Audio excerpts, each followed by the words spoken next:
I've unboxed a lot of TVs on this channel, but this one's a little different. It's modestly sized, contains no stunning new technology, and it's from a brand that you might know, but don't necessarily love. So with all those things in mind, I've just got one question about it. Why the existential fuck is everyone buying this TV? And that's no exaggeration. 10,000 of you bought this thing in just the last month. The Insignia NS55 F51 NA26 is flying out of Amazon's warehouses so fast, they're gonna need more robots to keep up with the demand. And I guess if I'm being honest, I can kind of see why. For just $200, you're getting a 55-inch TV. It runs at 4K resolution, it's got a built-in Fire TV for all your streaming needs, and it even supports HDR10. I mean, for most people, that's not just a great deal. That's a no-brainer, but is it too good to be true? Maybe we should use a little bit of our brains here, because when we were testing this TV, we, HDR10, really? Did find some small catches. Now it's time for this small man to catch this segue to our sponsor. Threat Locker. With AI usage becoming more common in lots of organizations, every new efficiency comes with its own increase in risks. Threat Locker helps you put limitations on those agents to decrease security weak spots. Learn more with our link below.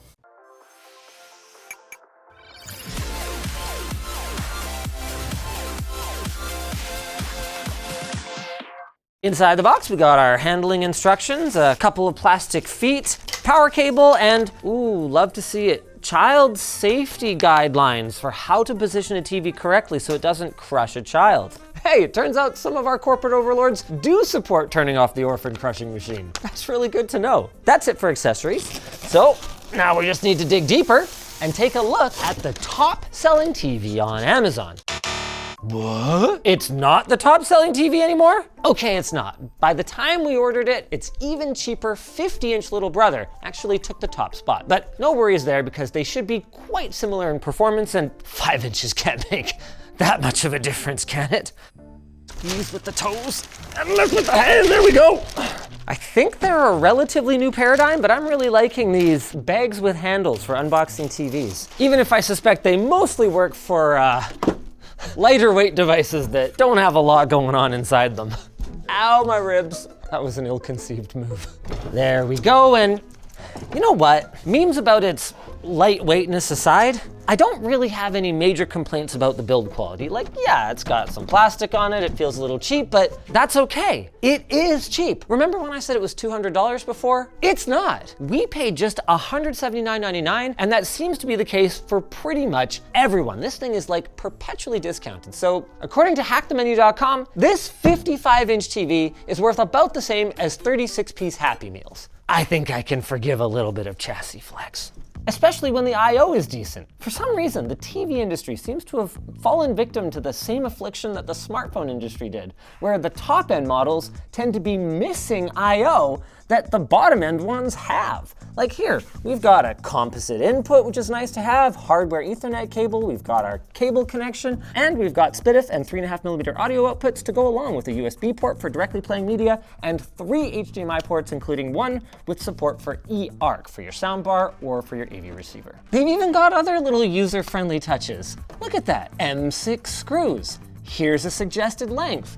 Here's some resources for how to recycle this thing when you're done. I mean, there's gotta be something wrong with this thing, right? Maybe the 1-star reviews contain some hints. There aren't a ton, but the ones there are tend to be pretty lengthy. And my personal favorite has gotta be this one from Jane D, whose list of problems includes difficulty finding the power plug.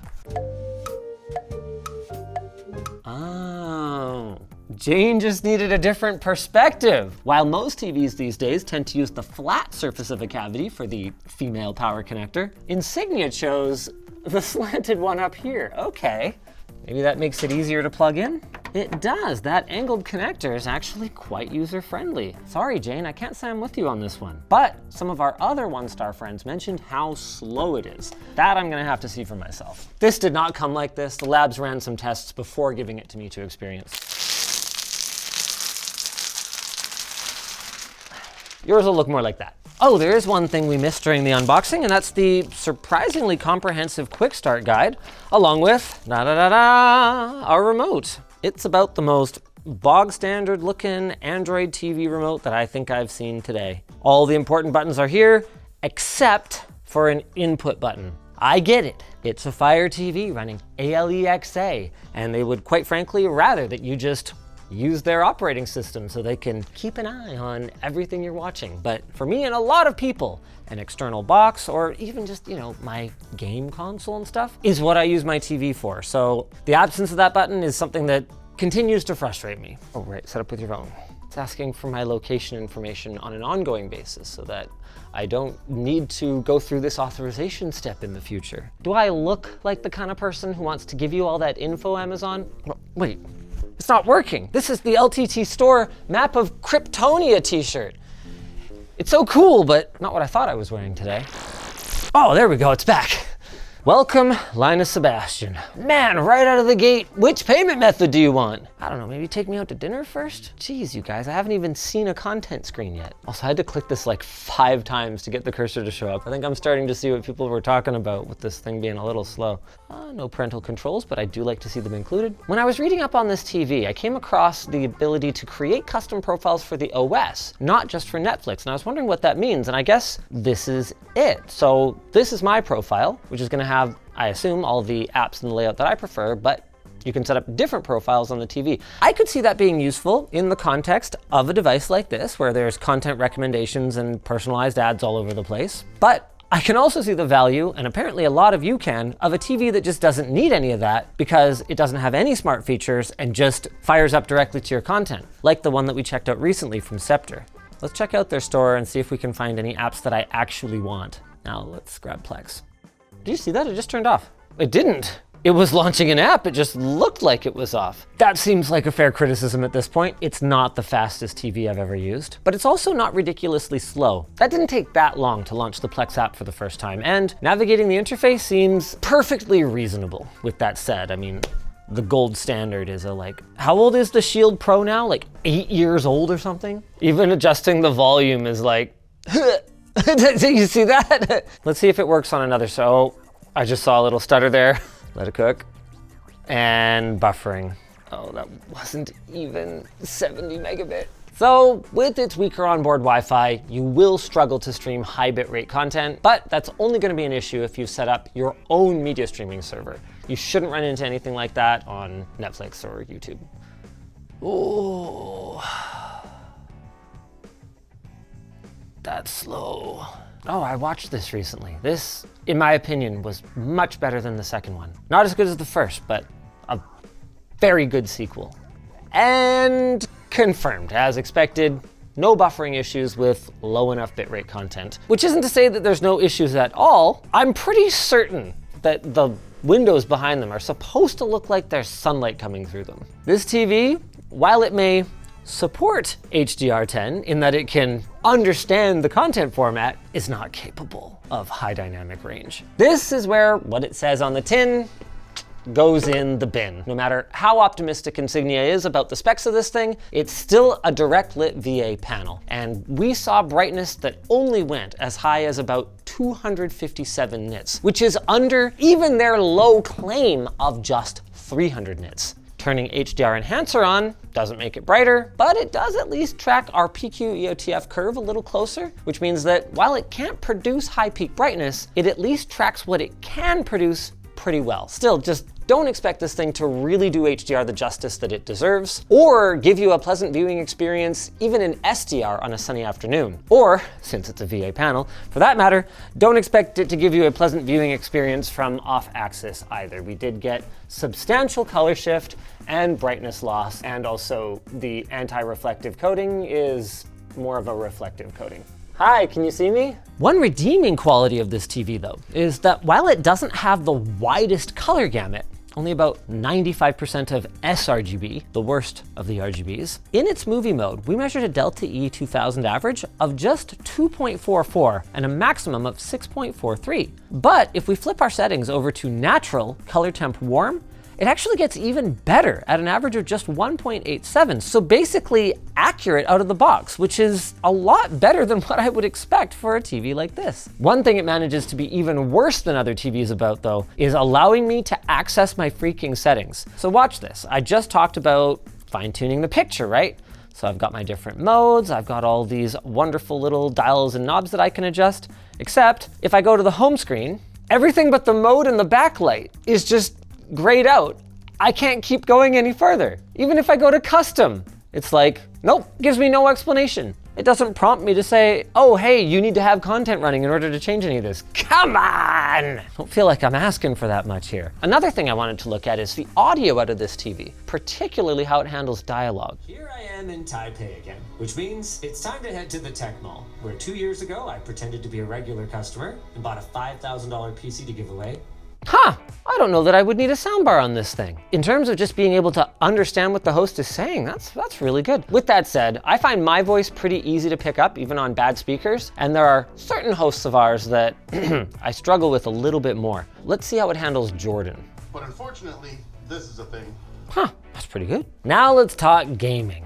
Oh, this is a pleasant surprise. Oh, and it didn't work at all.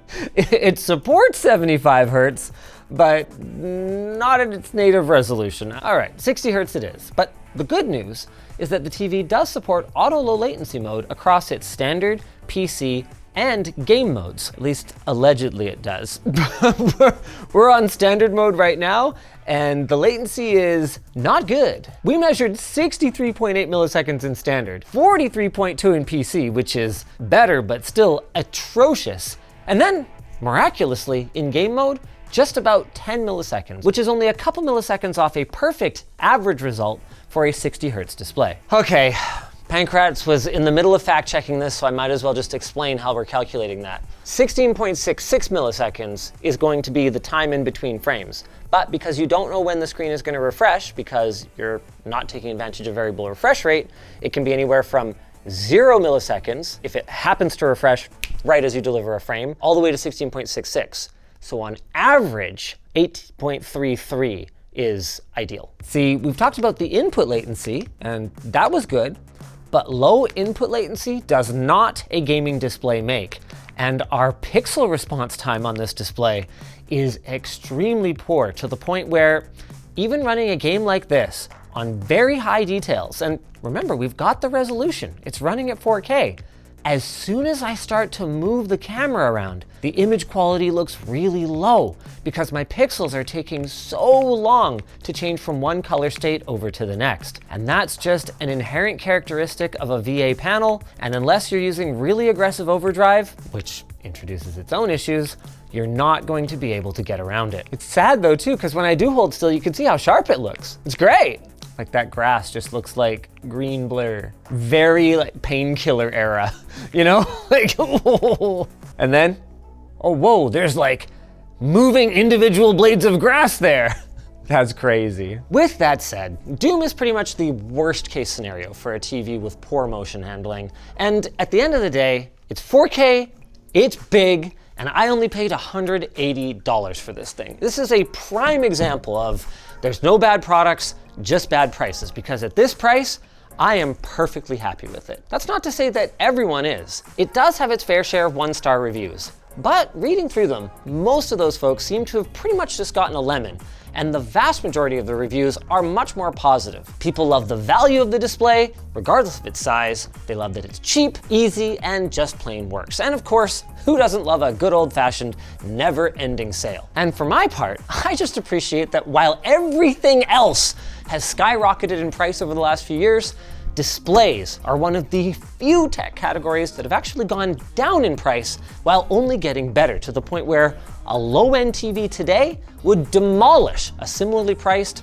or in some cases, even a more expensive TV from 5-10 years ago. So, in summary, it's light, and that's funny, but I completely understand why over 10,000 of these sold in the last month on Amazon alone. This is a perfectly cromulent display from an established private label Best Buy product line, a product line which, by the way, also includes an 85-inch model for just $600. That's a very compelling value proposition. Just like this compelling value proposition. for our sponsor. Threat Locker. As AI adoption accelerates across your organization, every new efficiency can also introduce new risks. AI agents can execute commands, access sensitive systems, and connect to cloud services, creating new attack paths that could expose your data. Threat Locker gives you the control to limit what AI agents can do, reduce your attack surface, and stop unknown processes from executing. With a zero trust approach, Threat Locker helps block unauthorized applications and scripts while controlling how trusted applications interact with your environment. To keep up with the speed of AI-powered attacks, you need visibility, control, and proactive protection. Detection alone is not enough. Learn how to create boundaries and safely introduce AI agents into your business using the link in the description. You can also check out Threat Locker's blog for practical guidance on the policies that help keep your organization protected while using AI. Thanks for watching, guys. If you enjoyed this video, why not check out the one we did recently where we looked at a modern dumb TV. No smart features at all, and also a pretty compelling value.